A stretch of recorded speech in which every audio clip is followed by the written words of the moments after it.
Hi hello ನಮಸ್ತೆ. ಮತ್ತೊಮ್ಮೆ ಅಡುಗೆ ಪ್ರಿಯರಿಗೆ ವೀರಶೈವಸ್ ಕಿಚನ್ ಕಡೆಯಿಂದ ಸ್ವಾಗತ.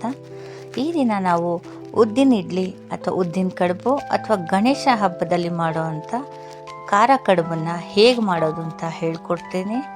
ಇದು ರಾತ್ರಿನೇ ನೆನೆಸಿ ಉದ್ದಿನ ಬೇಳೆನ ಬೆಳಗ್ಗೆ ಶೋಧಿಸ್ಕೊಳ್ಳಿ. ನಾನು 1 ಕಪ್ ಉದ್ದಿನ ಬೇಳೆನ ತೆಗೆದುಕೊಂಡಿದ್ದೀನಿ.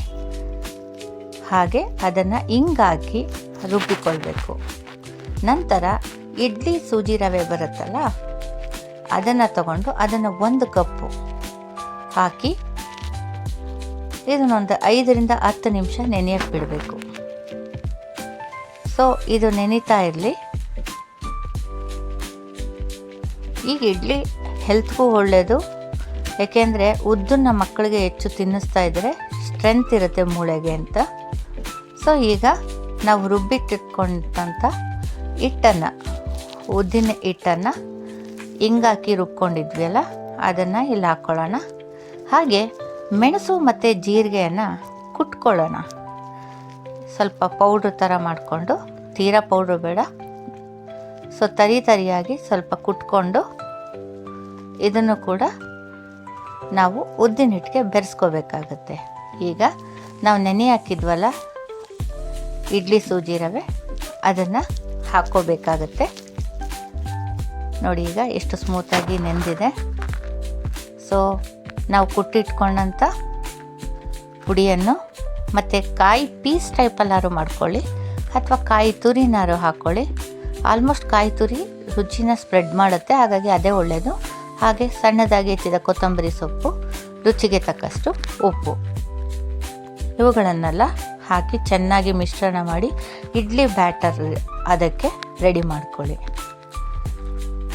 ಇದಂತೂ ಅದ್ಭುತವಾದ ಹೆಲ್ತಿಯಾದ ಉದ್ದಿನ ಇಡ್ಲಿ.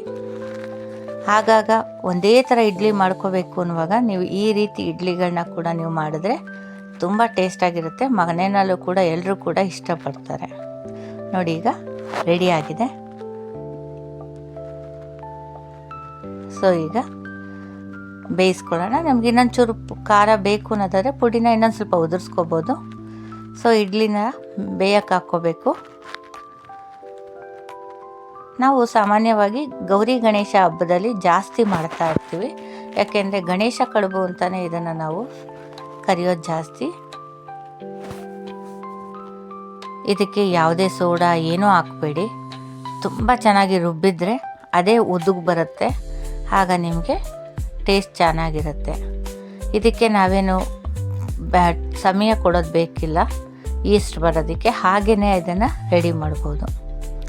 ಸೊ ನಂತರ ಇದಕ್ಕೆ ಕಾಂಬಿನೇಷನ್ ಆಗಿ ಕಾಯಿ ಚಟ್ನಿ ಸಖತ್ತಾಗಿರುತ್ತೆ. ಅದನ್ನು ಕೂಡ ನಾನು ಇದರಲ್ಲೇ ಹೇಳ್ಕೊಡ್ತಾ ಇದ್ದೀನಿ. ಮೊದಲಿಗೆ ತೆಂಗಿನ ತುರಿ ಜಾಸ್ತಿ ಯೂಸ್ ಮಾಡಿ, ಕಡಲೆನ ಸ್ವಲ್ಪ ಯೂಸ್ ಮಾಡಿ, ಹಾಗೆ ಖಾರಕ್ಕೆ ಹಸಿಮೆಣಸಿನ್ಕಾಯಿ, ಹುಣಸೆಹಣ್ಣು, ಕೊತ್ತಂಬರಿ ಸೊಪ್ಪು, ಬೆಳ್ಳುಳ್ಳಿ ಹಾಗೆ ನೀರು, ಇವುಗಳನ್ನು ಹಾಕಿ ತರಿಯಾಗಿ ರುಬ್ಕೊಳ್ಳಿ. ಯಾವುದೇ ಕಾರಣಕ್ಕೂ ನೈಸಾಗಿ ರುಬ್ಬಬೇಡಿ, ಯಾಕೆಂದರೆ ಇಡ್ಲಿಗೆ ಯಾವಾಗಲೂ ತರಿಯಾಗಿದ್ದರೆ ರುಚಿ. ನೋಡಿ ಈಗ ಬೆಂದಿದೆಯಾ ಅಂತ ಚೆಕ್ ಮಾಡ್ಕೊಳ್ಳಿ. ಇದು ನೀಟಾಗಿ ಅಂಟ್ಕೊಳ್ಳಿಲ್ಲ ಅಂತಂದರೆ ಸ್ಪೂನ್ಗೆ ಬೆಂದಿದೆ ಅಂತ. ಸೊ ಇಡ್ಲಿ ರೆಡಿಯಾಗಿದೆ.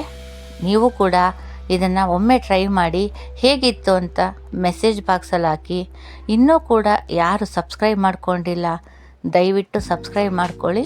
ಹಾಗೆ ನಿಮ್ಮ ಸಪೋರ್ಟ್ ನಮಗೆ ಯಾವಾಗಲೂ ಹೀಗೆ ಇರಬೇಕು. ಪ್ರತಿ ಒಂದು ವಿಡಿಯೋನೂ ಕೂಡ ನಾವು ನಿಮಗಾಗಿ ಖುಷಿಯಾಗಿ ಮಾಡ್ತಾಯಿದ್ವಿ. ಈ ಖುಷಿ ನಿಮಗೆ ತಲುಪಿದೆ ಅನ್ನೋದಕ್ಕೆ ನೀವು ಕೊಡಬೇಕಾಗಿರೋ ರೆಸ್ಪಾನ್ಸು ಲೈಕ್ ಮಾಡ್ಬೋದು, ಹಾಗೆ ನಿಮ್ಮ ಫ್ರೆಂಡ್ಸ್ಗೆ ಶೇರ್ ಕೂಡ ಮಾಡ್ಬೋದು. ನಮ್ಮ ವೀರಶೈವಸ್ ಕಿಚನ್ ಕಡೆಯಿಂದ ಈ ವಿಡಿಯೋನ ನೀವು ಪೂರ್ತಿಯಾಗಿ ತಾಳ್ಮೆಯಿಂದ ವೀಕ್ಷಿಸಿದ್ದಕ್ಕೆ ಧನ್ಯವಾದಗಳು.